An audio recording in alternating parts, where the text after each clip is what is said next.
Nia. It's always a great time. So I'm excited.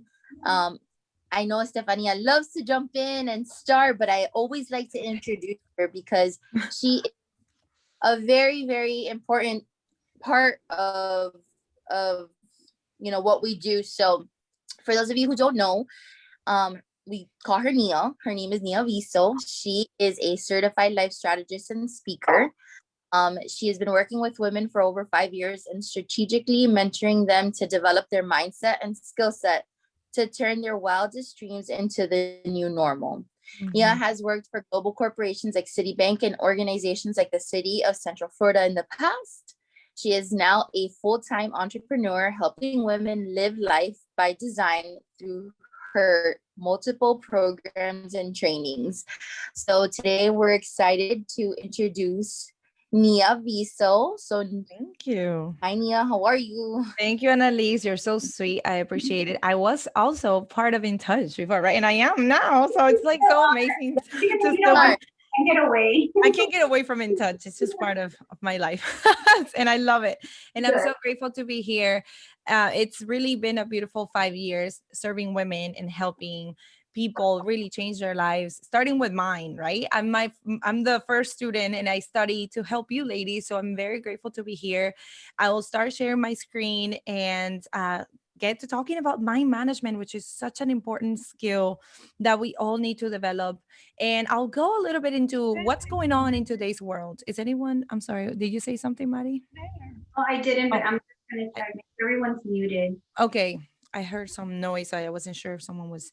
So I really want you ladies to participate as much as you can. I'll be asking you to share in the chat because the more we participate, the more you'll integrate this information. And so mind management is a skill that is very important, especially in today's day and age with all the different distractions and triggers that we have from social media, overload of information.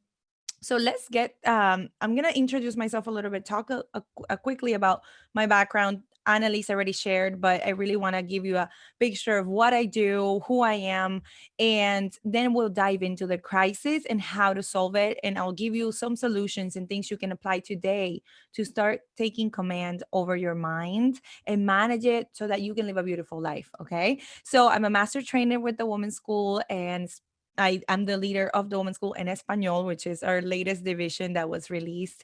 And our mission is to rebuild the culture one woman's worth at a time. And we also have a men's school, which is really exciting. And we're helping women, men, and eventually we'll be working with younger teenagers and young adults so that they can also start their journey to wholeness. And I'm a mom of two little girls. One is 5 and one is 3. I'm married to my high school sweetheart. He's amazing, Gabe. And it's been a beautiful journey coaching women for over 5 years. And so I'm a lifelong student. Just as I'm speaking and teaching you ladies, I am learning myself. Remember, we never arrive. So this is the journey of personal development. And I'm very passionate about this. Anything that has to do with helping people achieve their dreams and goals, I'm in there. I'm there. I love it. So if you would like to connect, I'll leave here my information for Instagram, Facebook. You can find me with Estefania Viso or Nia Viso Coaching on Facebook. And if you want to email me, don't hesitate to reach out. I believe that we're women should collaborate and help each other. And that's why I'm here. That's why we're all here. I know Maddie and Annalise and all the entire team at In Touch is huge on collaboration and helping one another. So don't hesitate to reach out, even if it's a small, short question. Just I'm here. And so, really, I would like to jump in right into the presentation and start with what's going on in our world and how our mental health has been attacked pretty much, and how all these changes that have happened in the past 100 years are really changing the way human beings live. And if you think about it, I don't want to get too much into the crisis, but really there are a lot of people struggling with anxiety, a lot of suicide happening, depression is at an all-time high, and it's our duty as women, and if we have any men here as well, it's our duty to be part of the solution. And so what caused this crisis, and understanding this is really going to open our eyes and create a lot of awareness so that we can be the part of the solution. So there has been a huge shift that has broken us collectively and individually when it comes to mental health and our self-worth. And we have to see that there has been a war against our mental health because of all the changes, right, that we've gone through. If you look back at, especially with women, 1920s voting rights changed the life and the image of a woman and what she could do. And then we move into more of like the family nucleus shift that happened in between 1920 and 1970, where women started working. And of course, all these changes started to really shift the way women lived. And when we move a little bit closer to, the standard shift, the sexual revolution changed social norms, and the communication shift in 1980s radically changed the way we communicated. And all these little shifts that seem small but are huge are affecting us, right? And being aware of them is the first step to really breaking through them, right? So the attention shift, 1990s, cellular phones appear, and everyone's just putting their attention on the machine, on the phone, the device.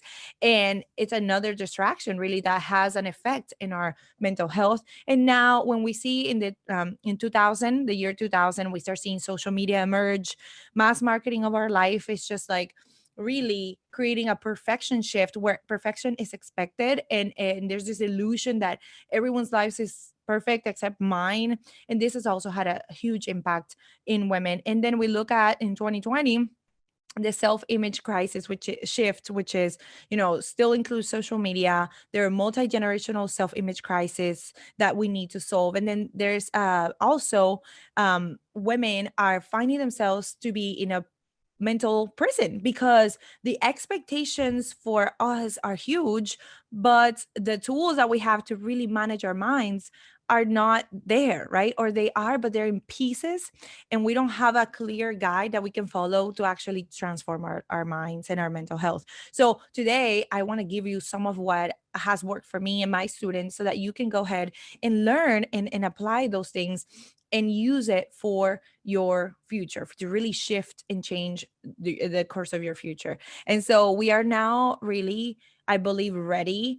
As I see the world changing, we are ready for integrated freedom, for really knowing that a holistic approach to our lives is important, and that we need to stop really compartmentalizing who we are and look at ourselves as a whole. That's what we need to do. And it starts with your mind. It all starts there. So your role is massive in this shift, and I want to really urge every single one of you to know that you are a big piece of the puzzle. And if each of us is doing her part in changing her mind, we can change the world. We can help a friend, we can heal.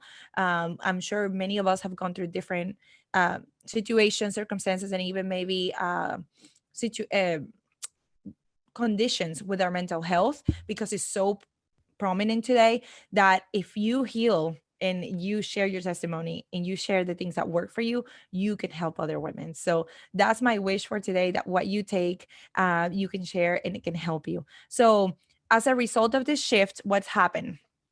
Stress, anxiety, and settling for work that does not give us life has been part of the problem. It's what's causing a lot of anxiety. Unhappiness and lack of peace of mind is also part of what we can solve with mind management. Indecision, not knowing how to make a decision, is also all mindset. So if you're someone who's like, I'm indecisive, don't worry, we're going to talk about that today. Numbing, resentment, and restlessness, all these different feelings and states that we're going through on a daily basis can be solved by managing our minds. Okay. Mental, emotional, physical exhaustion is huge, especially for moms and working women. And the lack of energy, and therefore the lack of creativity and peace, really lead to other different conditions. And so loneliness and isolation, I've heard statistics that say that 70% of Americans say they're lonely. So in a world where we're connected, more connected than ever, I think it shouldn't be there should not be this high level of loneliness, right? We need to be part of the solution. So self-doubt and giving others permission to dishonor our worth is also something that we can change And so we can set some boundaries, and that starts with our self-image and our minds. So what is the solution to this problem, ladies? And you're going to get a piece of that through one skill, that is mind management. I really want you to think managing your mind is a skill, and anyone can learn to do it. If you've always been labeled yourself as a worrier, like you worry too much, or if you labeled yourself as someone who is fearful, you can change that, and that is freedom. For me, saying that, it just gives me so much hope, right? Because I have done it in some areas of my life, and I know you can too. So mindset is the first step into changing this, and being in solving these problems, right? Rewiring limiting beliefs, which we'll talk about today, designing our self-image to match the woman we want to be, not the woman that the world told us we were. Okay. Skill set is the second part of this component that I'm always teaching to my ladies. I'm like, ladies, mindset and skill set, mindset and skill set. It's like I feel like I repeat this every day. Skill training on every part of our life. And what is a skill? I'm going to go into what a skill is, and really that's going to complement what you're going to get today, as far as what mindset is in mind management. And then strategy, really having someone who is holding you accountable, a guide, and integrating the whole woman. uh, my biggest strategy, I believe, is that we change, that you manage your mind at a higher level in a better way, but keeping in mind all the important areas of your life. I don't really recommend just focusing on one area and neglecting the others. I think holistic and balanced approach towards wholeness is the answer, so that we can have true fulfillment, right? Because if I work too hard on being healthy physically and emotionally, but I forget about building wealth, what's going to happen? I'm going to be limited, right? I'm not going to enjoy my success in the arena of health if I don't have enough money to pay for something that I need, right? Vice versa. If I focus too much on career, or you focus too much on career but neglect your family life, there's going to be a disconnect. And we are integrated beings. So therefore, everything that you learn today, I want you to take and integrate with the whole woman in mind. Okay. And so scripts, so it's mindset, skill set, and you can write this down: strategy, having accountability, a group of women that support you, a coach, a mentor, a community, a script. And then we're going to jump into that. Scripts are basically, I'm going to equip you, and this is what I do every day. I equip my ladies on how to show up to protect their value. Okay. Scripts are really powerful because they're kind of like little scripts that I was sharing this with a group of ladies that I was seeing yesterday at church. And I was like, you need to have a script for when somebody asks a favor and you need to say no, and you feel like no is not a full sentence, which it should be. But if you feel like you need to have a script to prepare for those situations when you're like, your boundaries maybe are being stepped on, then have a script, write it down, keep it in your purse, keep it on your phone, pull it out when you need to say something to someone, and use a script to really set boundaries and protect your worth at work, in the community, in your marriage, in your relationships with your children. We need to have scripts so that when a situation comes up, we know what to say and we protect our worth. And that's going to be part of my management as well, because we can use those to change our mind as well. So those are the four elements. And now I want to really remind you that mind management is a skill, and skills give us choices. Okay. If you were to build a house, right, you're designing a life that is amazing. Like if you're working on really figuring out what's going to be next for you in your future, you want to make sure you have the right mindset, correct? And that you have the right tool set to build that house. Like, let's pretend your life is a house. If we have a tool set that is the right tool set, right, we will build a beautiful home. And the tools that you're going to have are your skills. Okay. They're going to be the building blocks that are going to allow you to reach what you want. So if you want to use mind management and develop this skill, give it 60 days because it takes 60 days to hardwire a new skill. And this shift in really working in your mind management is going to help you manage your home better, more effectively, find healthy friendships, really pursue your dreams if you need to, if you're not in that pursuit right now, or continue that journey. It's going to help you find the right person if you're looking for the right person, and find the best job you can have, or get promoted in your current career, leave a toxic job if you need to, or make sure that you're not being taken advantage of, because mind management can do that for you. Mind management, emotional command, honoring boundaries, all of these are skills that you can learn to build that beautiful house. But remember, you cannot build a beautiful mansion with a hammer and, I don't know, a screwdriver, right? If you don't have the right tools and the right support, you won't be able to build that beautiful house. So learning this today is a first step to doing that. Okay. So we have over 50 skills in the women's school, and these are just a few of the basic ones that I will share today. And today, just to give you a 10-foot overview, we are looking at one small skill, which is very important, which is mind management. But there is an umbrella of things and skills that you could learn as well. So, how do you build a beautiful life without skills? You really don't. Like, without developing our skills, we will stay in the same place year after year. So, do you feel that you want to be in the same place you're in today year after year, or do you think that you would want to grow? So give me a two, a one in the chat if you say next year I want to be in the next level. It doesn't matter what that looks like. It's different for everyone, but if you want to really elevate yourself next year and be in a better place in all the areas of your life that matter to you, just give me a one in the chat, because skills are going to give you that freedom. Okay. And really, when we're not growing, we're dying. So we have to be always developing at least one or two skills at a time.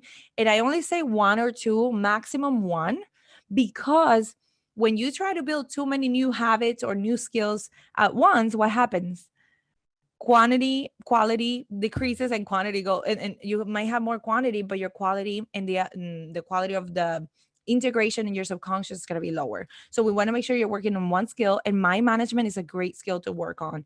That's why we're talking about it today. So I'm going to share today how our mind works, how your mind works, the power of thought, and why you should be paying attention to your thoughts, words, and beliefs. Okay. So we're going to go dive deep into that, and feel free to take notes as you go and really internalize what I'm sharing with you. And then at the end, we'll take a quick assessment to see where you're at in every area of your life. Okay.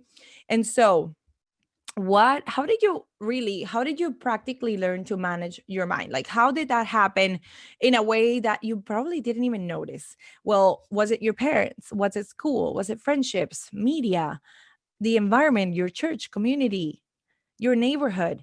Really, like, we were building up this way of seeing the world, this blueprint, without knowing.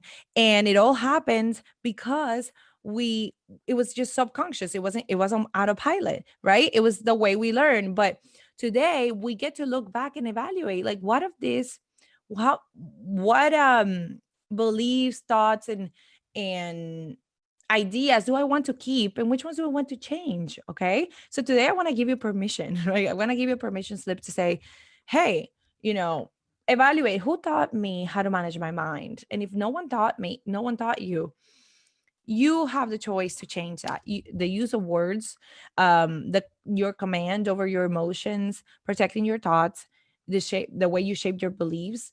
You have the power to change that, and you have permission to do that, because you are the one who's really creating and designing your life. And so let's talk a little bit about our current story, and the way your mind works, and how your current reality is a product of your subconscious programming, what you learn as a little girl or as a little boy, and became part of you. So basically, your mind is divided into two. 5% is the conscious mind, which is the logical, the thinking mind. And then the other 95% is your subconscious. Okay. Your subconscious mind is the emotional part of you.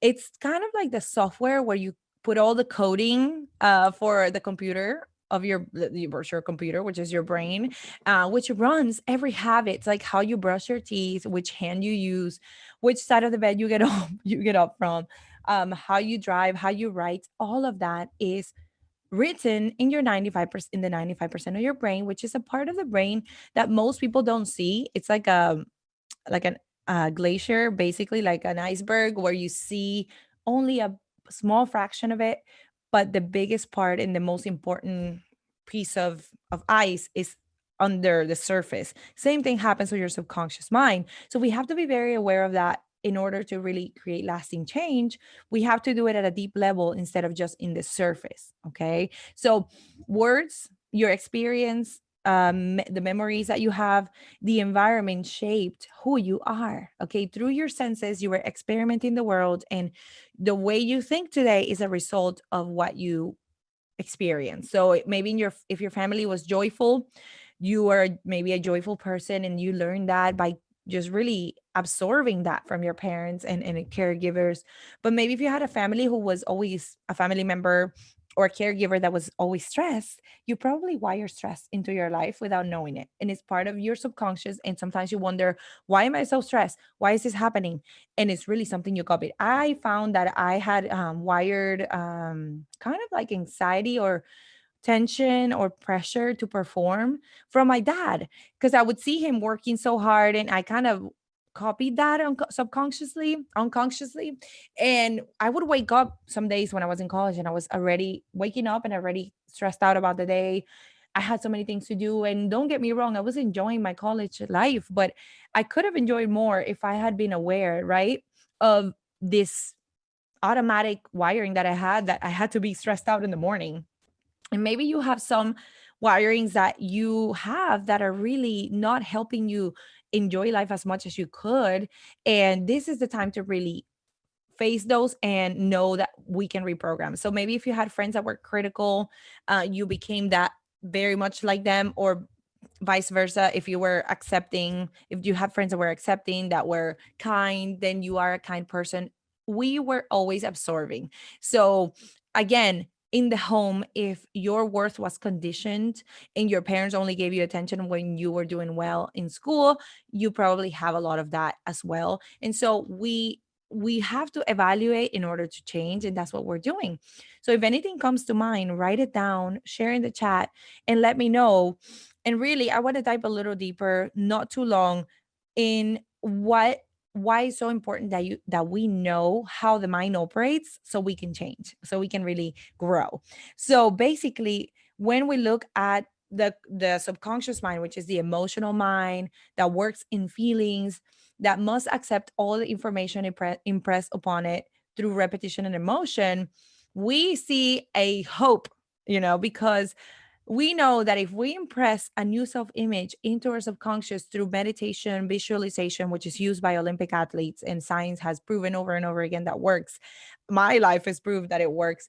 And I see it all the time with my clients. When we use repetition and emotion to wire a new way of thinking, we can change our actions, right? And when we change our thoughts and feelings, our actions are going to be different, correct? And when we take different actions, what's going to happen? What do you think? Our results are going to be different. So give me a two in the chat if you want different results in your life. If you want to really be able to break through maybe things that you have been working on for years and they're not happening. You see progress for 2 months and then you go back to square one. If you want to overcome those blocks, this is where it starts with the mind. Okay.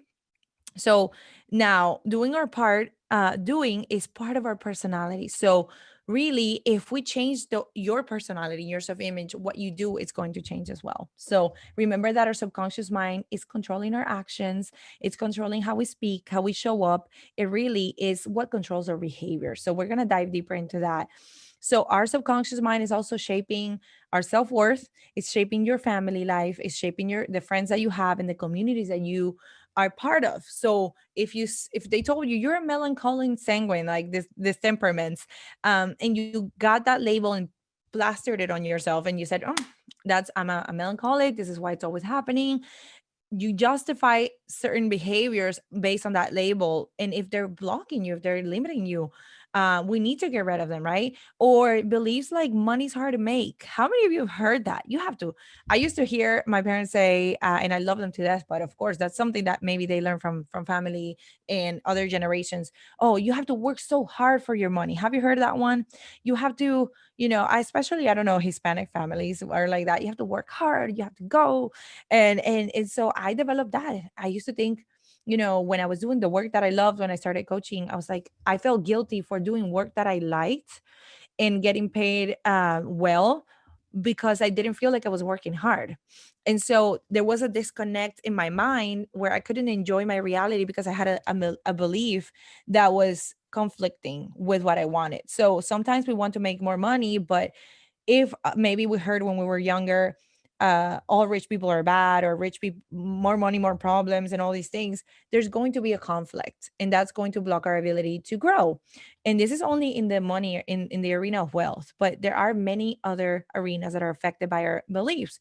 So if your mom, if you had a mom who was critical and judgmental, you absorb probably that negativity, and you bring it to people around you. And I know that, I don't know if it is true for other like Latin countries, but I know I used to see people sitting down at a square in Venezuela, and you would see them like just looking at everyone who's passing by, people watching and just kind of judging people. And it was something that that people accepted as normal in that society, in that culture.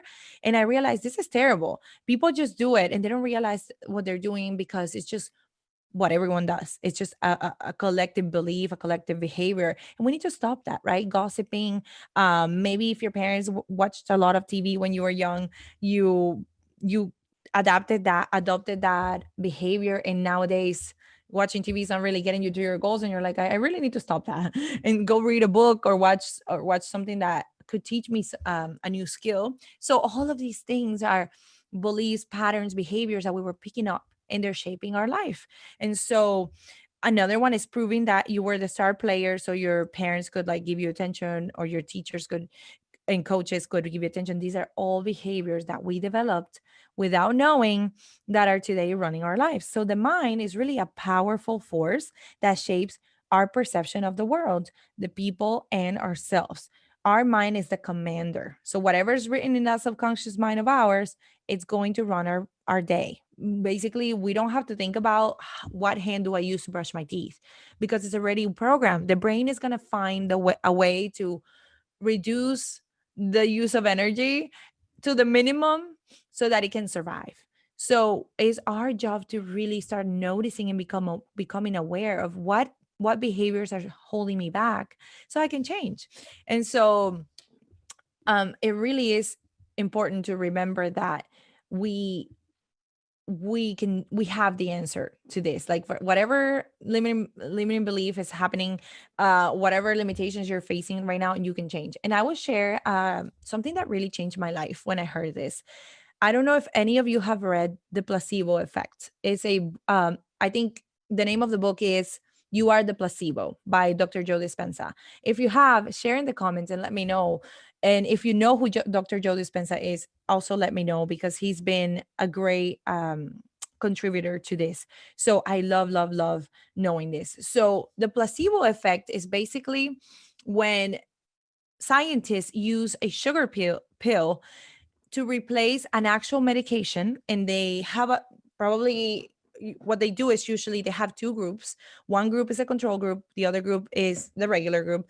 And I'm not a scientist, but what I know and what I learned from the book was that they use a placebo, which is a sugar pill that's supposed to represent an actual medication, and they divided the groups. They gave the placebo to a group and told them that, hey, this is the treatment that you're going to have, and you have to take this pill, you have to take this medication. It's one of the best medications out there for this condition that you have. And then they give the sugar pill to a group, they didn't know it, and they gave the actual medication to another. When they went to find the results of that investigation, that study of the treatment, they found that the patients who had taken the sugar pill got results and improved in their recovery just as much as the ones who had taken the actual medication. So what does that tell us about the brain? Okay, these people didn't get cured from the medication. It was their expectation and belief about taking the medication that actually made them better. So that finding really was a huge eye-opening discovery, because it reminded us of the power of the mind. So if you're thinking you're taking this pill and it's going to heal you, and you really have faith because you're in a study, and we know the brain is what's doing the work, right? And so there was also another study with surgery, knee surgery for people, right? And so there were people who had surgery, and patients who had surgery, and others who didn't, but they still made the incision, and they made it look like they had a surgery. They went through therapy just like the other ones did. And when they went to compare the results between the group that had the placebo surgery and the group that didn't, the recovery was almost similar, if not better. So I highly recommend that book because it really opens our minds to know that a lot of the times problems come more from our beliefs and the faith that we have in something than really the actual problem, right? Or the situation or condition. Of course, there are situations that require attention, and I'm not saying don't take your medication, but really it's really interesting to see what they found in those studies. And so, sometimes we have seen doctors tell us, oh, you're going to die in 3 months, and people really die out of the diagnostic instead of the actual disease because they're just like so prepared for that diagnostic to be the end of their life. So it's very important that we manage our mind because it's very, very powerful. So lack of mind management creates a chaotic and stressful life, ladies. And so that's why our mind really needs to be rewired and managed well. So our mind shapes our moments, our minutes, our days, our weeks, our years, lifetime. If we don't manage it, we waste a lifetime of opportunities. Okay. So the first component of managing your mind is thoughts. Let me know if you want to really get into thoughts, because give me a three in the comments if you feel like on a recurring basis you have negative thoughts. And we have over, I think it's 60,000, if not more, thoughts a day. And 90% of those thoughts are the same every day. So if we're having the same thoughts every day, it's very important that we actually evaluate what's going on in our mind every day because that's shaping our reality. And I want to share here a study that was done by Dr. Masaru Emoto. He actually passed away, but he's a Japanese scientist. In his book is called The Messages in the Water, I believe. Yes, The Message in the Water. And it was a New York Times bestselling book where he actually took water from, put water in different containers and started really interacting with the water in different ways. Some of the water containers, he said good words like "I love you," and over time, when he was seeing how the molecules were changing, he saw that the water containers that he was speaking to with love and maybe playing classical music to were shaping into these beautiful snowflake, gorgeous, I don't know, shapes. I think they're beautiful. Love and gratitude. And let me know if you can see well. And then there was a container where that he was saying, you disgust me too. You disgust me. And he was thinking and saying these things and sending that energy to that container. And this is how the molecules of the water turned out. So this shows us the power of our thoughts, our words, and our emotions, okay? Because everything is connected. Thoughts, words, and emotions are energy that it's just always being interchanged. So that's why you can feel, maybe if you had maybe a rough patch with somebody, or you were talking bad about someone, or they were talking about you, you feel like a weird energy between you and that person when you see them, because all these things are energy that we're always perceiving and receiving, but sometimes we're not aware. So the same thing happens with you. If we're using negative thoughts and we're saying, oh, I'm terrible, my hair looks horrible today, I can never get this done, what's going to happen, ladies? That's going to have an effect in our health. It's going to have an effect in the way we show up. And it really is, it's important to shift whatever thoughts are not um productive, positive, and full of love and gratitude for ourselves. Okay. And it's normal to have negative thoughts. It's just a matter of shifting to that. The majority of our thoughts a day can lean towards better thoughts instead of negativity, right? So it is a process. And I don't want you ladies to feel bad or guilty for if you've had a negative self-talk for a while. We all have our thoughts and our beliefs that need to be shifted. It's just really working one at a time every day in a moment by moment basis, shifting to something more positive gradually until you realize that, hey, I'm not thinking those thoughts anymore, and I've overcome that situation. And that's been true for me, and I see it in my clients as well. So it really is beautiful to be able to do that. So thoughts are constant even when we sleep. 60,000 thoughts a day, 90% of them are the same, like I told you. Studies show that our memories are 50% inaccurate because we change and we remember things differently. So that really has a lot to help us remember when we're remembering an argument or remembering something bad that happened to us. 50% of it is inaccurate. So really everything is about the story we tell ourselves. It doesn't matter what happens on the outside. It's just how we the meaning we give to the story that really affects us. So we have the power to change the meaning we give to something, and that is true freedom. Okay. So thought is an energy field that produces a chemical called emotion. So our thoughts lead to our emotions, and our that's why our mental health is so connected to our emotions. And so like I said, thoughts have energy and people can feel it. Okay. So imagine that this is happening in your life. So in the external world, what people see is maybe someone criticizes you, right? You try something and they made fun of you. They told you were a failure. They said, "Oh, I knew you would fail." What's happening on the inside is maybe that you're feeling negative. You're saying, if you're processing this with a negative perspective and giving a negative meaning, what's going to happen in this example? You try something new, you failed, and you take it in the wrong way, and you say maybe you get upset, you absorb their criticism, and then you ruminate thoughts all like throughout the day. That produces negative energy, and really that leads you to say, I'm a failure, I give up, I don't want to disappoint them anymore. But if you really give it a positive meaning, which is a choice that we all have, you can choose to say, okay, I tried something and I failed.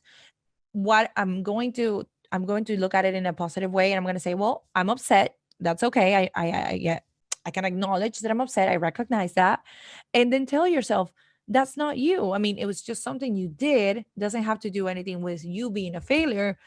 I just maybe say to yourself, I just had a bad day. Then ask, what can I learn from this critic or this situation? And that is a more positive way of dealing with a situation. And I'm giving you this example because this can be used in any situation in your life. And if you choose to really shift into the positive, you will have a better quality of life. Okay. So maybe someone betrayed you, a child completely disrespected you, maybe your boyfriend cheated on you, your friend was gossiping about you. You have two choices. Do you give it a negative meaning and go into that negative spiral for hours and days and weeks? Or do you maybe acknowledge that you're upset, you deal with it, and you focus on the solution? So a positive response to that could be, I didn't deserve that. What can I gain from this? What can I learn from that person disrespecting me or leaving me or gossiping about me? And then what is the solution? What am I going to do about it? And really tell yourself it's time to recalibrate. I'm not feeling too well. What can I do to get back into my rhythm and feel better? But really learning from situations and having that mindset helps us not really go down that negative path. Okay. Instead of saying life is horrible, I can't believe this is happening, I have no friends, I'm a horrible person, that is destructive, and it really has an effect in our health. So we have to be very vigilant, and it's a work in progress. We're going to do it every day, we're going to fail, we're going to get up, but it's all a matter of not giving up and being resilient. Okay, ladies? And so is this making sense? Let me know in the chat if it's making sense. Give me a yes. I want to make sure, because it's really quiet in here, so I want to just get some feedback from you ladies to see if this is helping you. And so our thoughts indicate really how our life is going to be shaped. So experience, our family life, our circumstances, our reactions, our self-image, our memories, our friendships, our relationships can be either negative thoughts, can be either a product of negative thoughts or positive thoughts. So negative thoughts will produce negative energy that produces negative results, which that's going to be shaping everything we do, everything we experience. And positive thoughts will invite positive energy, positive people, and eventually positive results. So one important part of looking at your past is to really look, if we look at our past with a positive lens, right? A lens of positivity, we can say, well, our wounds are our compass, not our excuse. Maybe our pains are opportunities for wisdom that we can share with the world. The people that hurt us help us become resilient. They teach us. They don't hurt us and we become a victim. They make us stronger. Our fears become our launching point. Our past becomes our opportunity.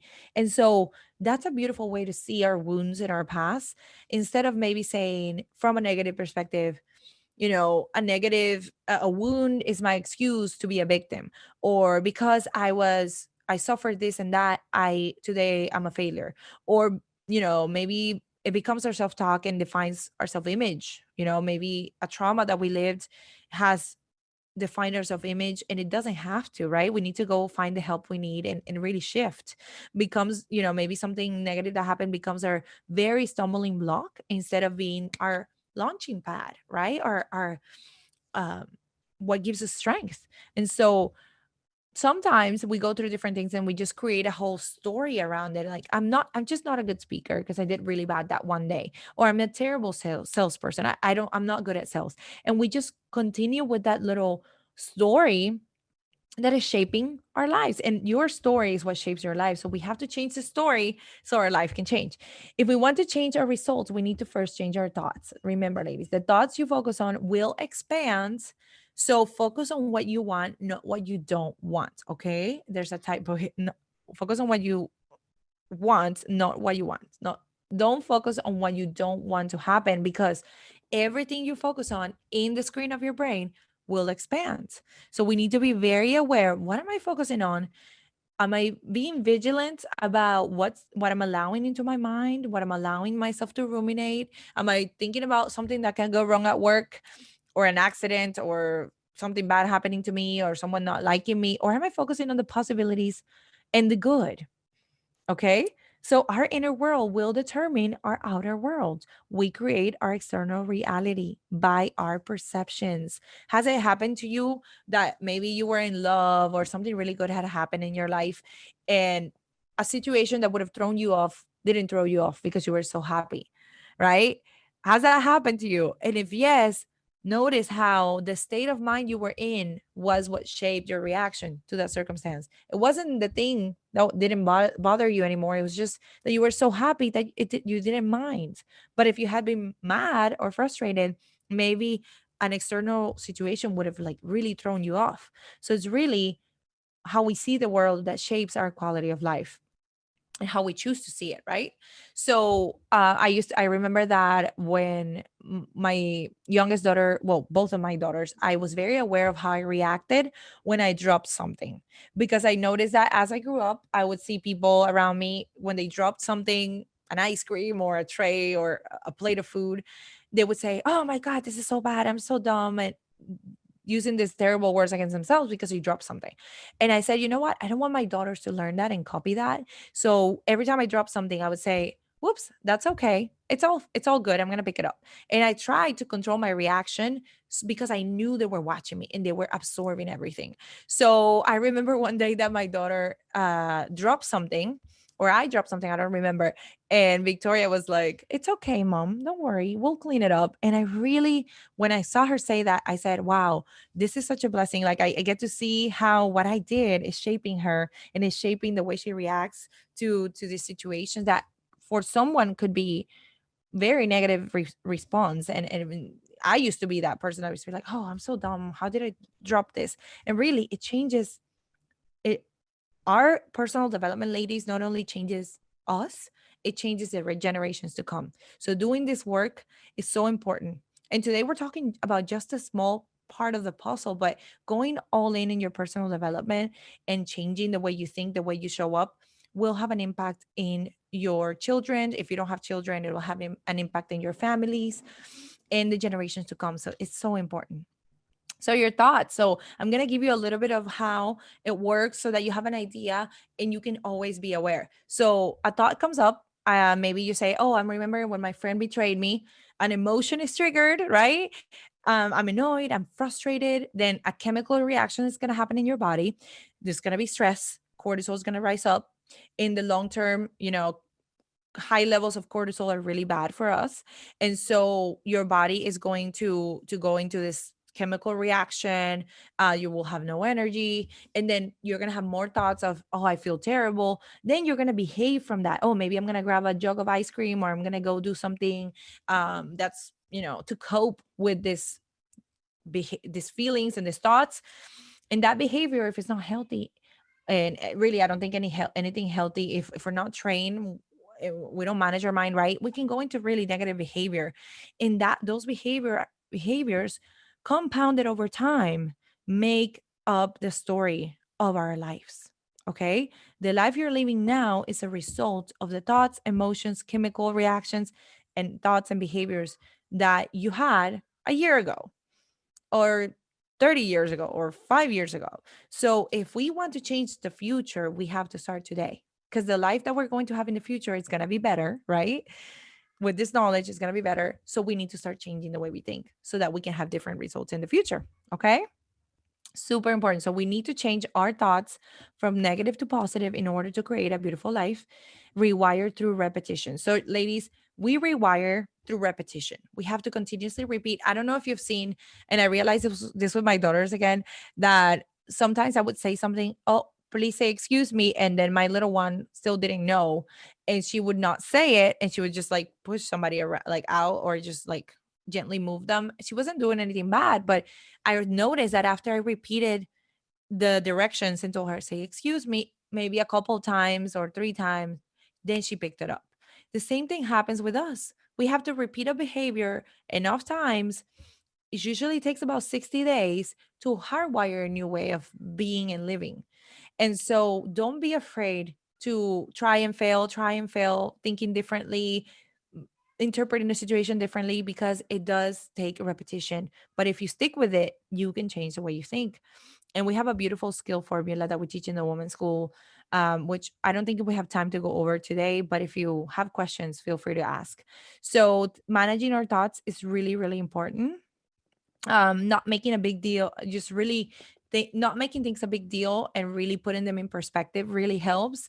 And avoiding generalizations is going to really give you a lot of power in your mind management. Sometimes we say, oh, I had a horrible day, the whole thing was just terrible, instead of saying, oh, I had a great day except for this one thing that happened that I didn't like. Right? See the difference? There's a difference there. Or I made a fool of myself, I'm a total failure, instead of saying, oh, I just made one mistake and I can fix it. It was embarrassing, but I can fix it. Right? It's not, we're not really making everything seem terrible, but we're just looking at a specific thing that can be solved. Maybe managing your ability to absorb the energy in the room. Gossip, complaining versus saying, oh, that's interesting, and walking away from a conversation that's negative. And really, if you have the courage, holding people accountable for gossiping about someone that's not there. Like these are opportunities where we can manage the energy. And this is part of my management and managing our thoughts. Being in constant state of gratitude for all the bumps in the road is also a way to manage your thoughts better. Pivoting, changing, bumps in the road, pivots, changes that come unexpectedly, we can stay grateful. And maybe this is something that I learned and we talk about it in the classes that we teach in the mastermind. And there was a guy, I can't remember his name, but he would say that's good for everything. If something bad happened, he would say that's good, and he would choose to focus on the good even in difficult situations. And he was the richest man in the 1970s, I believe, in the US. And he had that go-to attitude where he would give thanks for even the inconveniences and the bad things that and the things and situations that seem bad, and that really helped them create a successful life. And I believe that really has helped me as well. I say when I face a difficult situation, say, oh, this is not fun, I don't like it, I'm upset, but there must be something good that I can really find in this situation. And it really gives me a lot of peace. So you have to protect your mind from the negative people, media, news, environment, and be a woman who's fierce about protecting your thoughts and your mind. I don't watch the news. And if I do read or watch some news, they're like business news, but those news that are the local news about people getting stabbed and all those things, I really don't, because it really gets into my mind and it affects my energy. Any thought will trigger an emotion and a chemical reaction, and I don't want to be in that alarm mode, in that stress mode that the news put us in. Okay. Mediocre, remember this always, I really love this. Small minds talk about things, mediocre minds talk about people, big minds talk about ideas and solutions. So we have to really, if we want to grow and change our lives and continue to advance, we want to be thinking about ideas, solutions, fixing problems instead of talking about people. Changing your thought patterns requires patience and constant wiring. Be patient, ladies. Be patient. Be patient. The key is constant awareness. I want you to practice the skill of awareness, being really aware, watching your actions, noticing how you react in situations where you didn't react the right way or your mind wasn't in the right place. And also observe your interactions with people. This is going to give you a lot of information to know what you need to rewire. Your thoughts can make you sick if you ruminate negative thoughts, but also your thoughts can heal you. Heal you. So we need to be in command.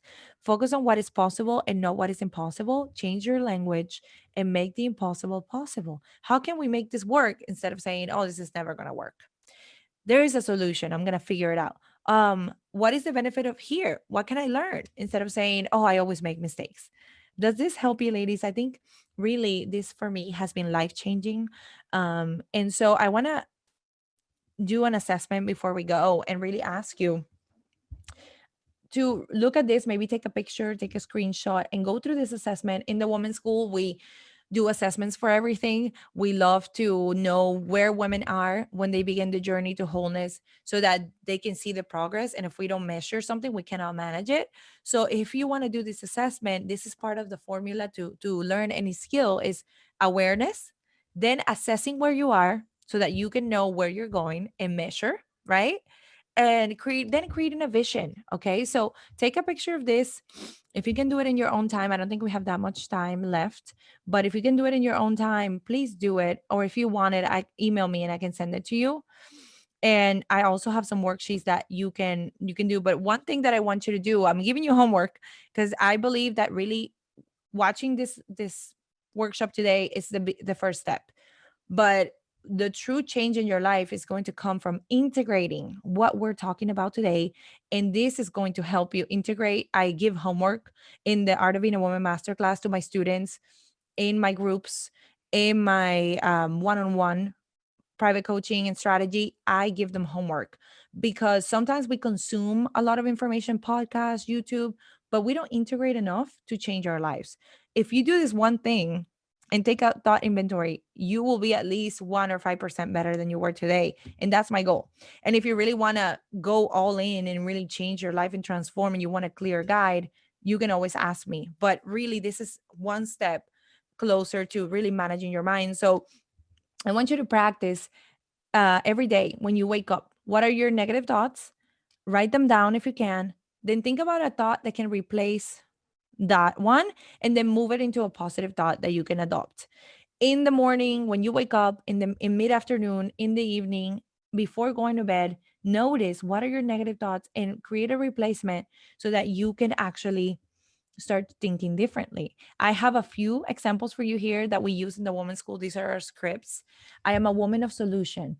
I command my thoughts and I'm a diligent about replacing and recalibrating. You can use these affirmations. We call them scripts because it's kind of like the script that changes your brain. And life does not happen to me, rather for me. I'm fierce about protecting my mind from negative influence and environment. I'm masterful at not absorbing other people's negative energy. These are all examples of things you can do and thoughts you can think. And then also watch your words, ladies. Words are important. Words become flesh. It's the language of our minds, okay? And also, since I want to just jump over to words are important, so do the same thing with your words. Notice and your beliefs, okay? Beliefs are powerful. They create our life. And so I want you to be very aware of your beliefs. The integration of belief and behavior is huge. So we need to be aware because if we believe we want something, but at the core, we don't think it's possible, it's going to be really hard to make it happen. So we need to rewire that. And if you want more tools on how to do that, I'll be glad to share. But I know we're coming up to 1 o'clock and I want to really stop for questions and review what you ladies shared in the chat. Okay. So I'm going to leave my information here. Feel free to message me. And I'm going to leave the quiz here so you can take it and know where you are in this journey.